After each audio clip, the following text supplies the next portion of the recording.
రాయబారం ఎలా ఉంటుందంటే టుక్కుగా చెప్తున్నానండి. పాండవులారా,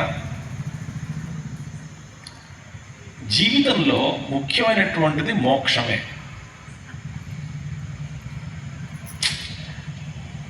అసలు అంతిమ శ్రేయస్సు మోక్షమే. నా కొడుకులు పరమ మూర్ఖులు 100 మంది కూడా.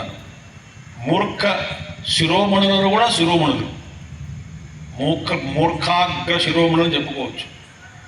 వాళ్ళు నా మాట వినరు,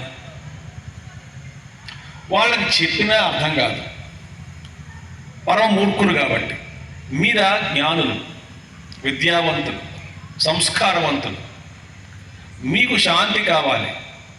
నేను శాంతినే ఆపేక్షిస్తున్నాను, కోరుకుంటున్నాను. కాబట్టి ముఖ్యమైన సాధన జీవితంలో చేయాల్సినవన్నీ కూడా అరణ్యాలలోనే చేస్తారు. ఎందుకంటే వానప్రస్థము, సన్యాసాస్త్రము, తపస్సు, వైరాగ్యము, నివృత్తి అనేటువంటి అన్నీ కూడా అరణ్యాలలోనే జరుగుతాయి. అలాంటి అరణ్యవాసం దైవం కృప వల్ల మీ అందరికీ అలవాటు అయ్యింది.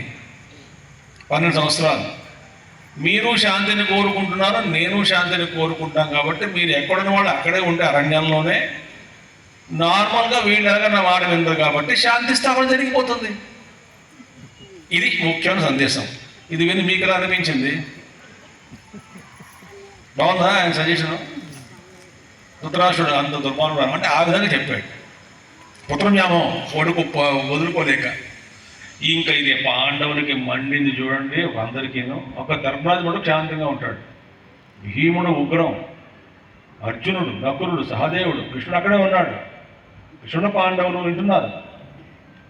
వినేసరికి ఇంక ఒక్కొక్కళ్ళు కూడా తమ సందేశాన్ని పంపిస్తారు.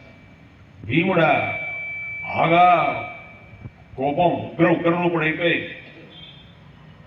ఇలాగ అన్ని అందరూ కూడా వాళ్ళ సందేశం వినిపిస్తారు. ధృతరాష్ట్రుడు చెప్పండి అని.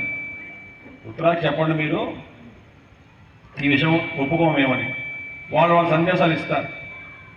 ధర్మరాజు, కృష్ణుడు ఏమంటారు? చివరికి ఏమంటారంటే, ఏం లేకపోయినా కనీసం వాళ్ళు జీవించడానికి ఆయన బాబు ఇక్కడే ఉండాలి, నువ్వు.